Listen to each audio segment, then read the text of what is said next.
If you have children, I want you to listen carefully because I once believed that love alone could hold a family together. I was wrong. I gave my children everything I had, my youth, my dreams, my savings, even the home I spent 30 years paying for. And in the end, they left me with nothing but a suitcase, a broken heart, and one painful question. How do your own children become strangers? My name is Margaret Collins. I'm 59 years old, born and raised in Columbus, Ohio. For most of my life, I thought I was one of the lucky ones. My husband, Daniel, and I built a modest but beautiful life. We weren't wealthy, but we worked hard.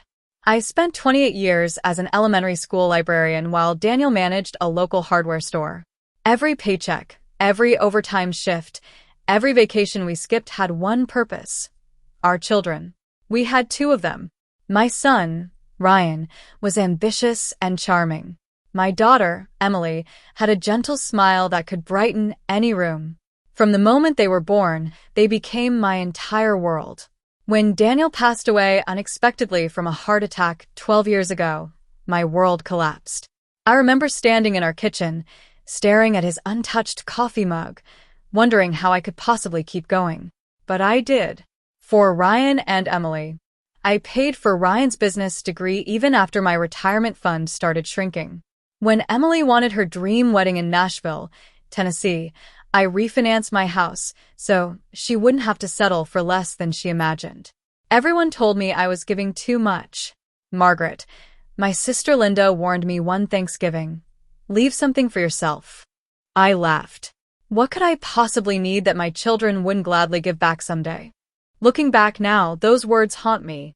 The years passed, and every time one of them needed help, I said yes. Ryan needed money for new business? I wrote the check. Emily and her husband couldn't qualify for a mortgage? I co-signed the loan without hesitation. When they asked if transferring my house into both their names would make future inheritance easier, I signed the papers without reading every page. After all, they were my children. I trusted them more than I trusted myself. I had no idea that a single signature would quietly begin the worst chapter of my life. At first, nothing seemed different. Ryan still called every Sunday. Emily still stopped by with my grandchildren every few weeks. They hugged me, laughed with me, and acted as though everything was perfectly normal. I never questioned the paperwork I'd signed. Why would I? Then little things began to change.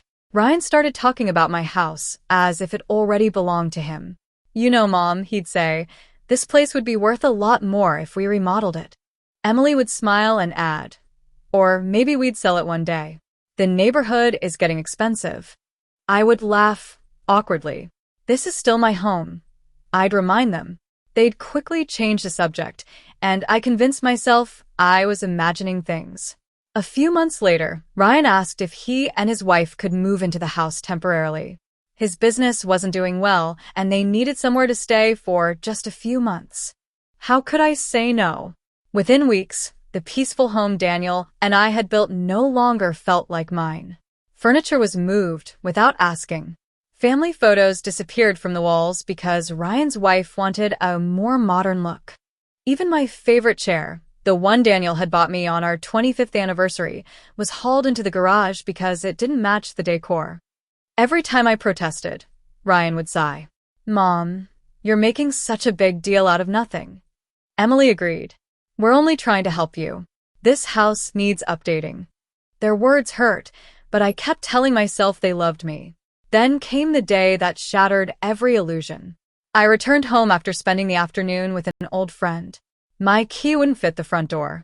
At first, I thought the lock was broken. Then Ryan opened the door. Without smiling.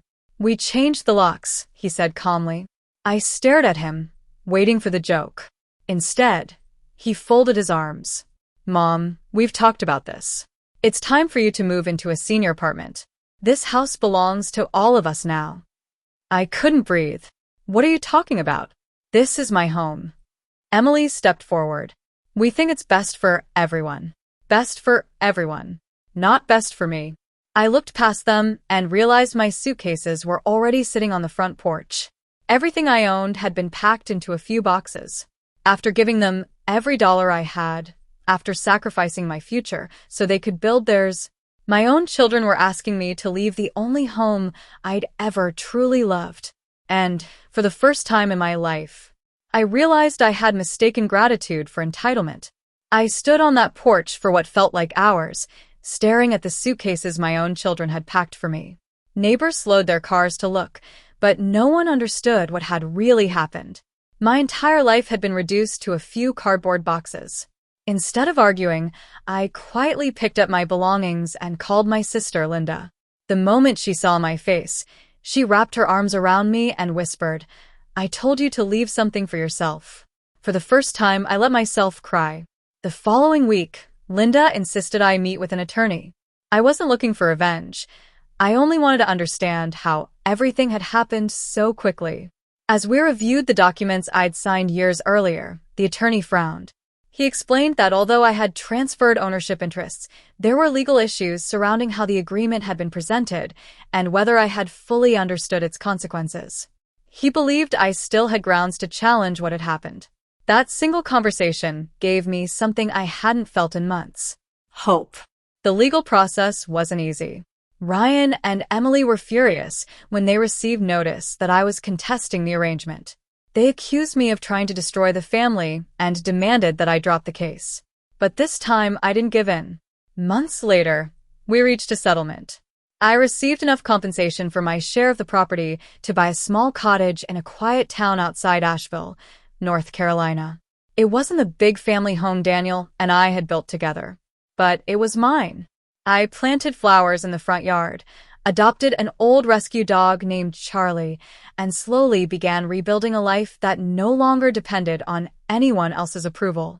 Nearly a year later, Ryan knocked on my new front door. His business had failed. Emily's marriage was falling apart. They apologized through tears, saying they had made terrible mistakes and wanted another chance. I listened quietly. Then I smiled, not with anger, but with peace. "I'll always love you," I said. "But love doesn't mean allowing people to hurt you again." I wished them well, hugged my grandchildren, and gently closed the door. That day, I realized the greatest gift we can give our children isn't every dollar we own or every dream we sacrifice. It's teaching them that love must be matched with respect. Because when we give everything away, we risk losing ourselves.